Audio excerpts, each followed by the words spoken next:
nakola ekibiina Yanga Ladies Association mujje mwewandiise abavubuka abali eyo nga mwafumbirwa abakazi abakulu kamu association mwewandiise government wanejja kumpa sente ndabanja Samira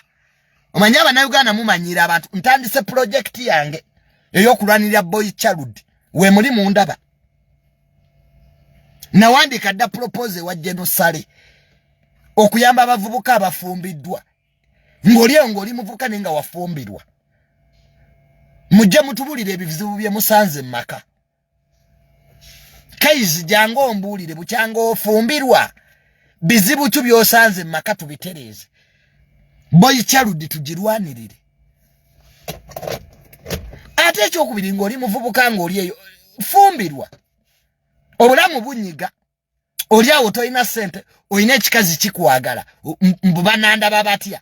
gandi male Uganda erimu economic hardships there are no jobs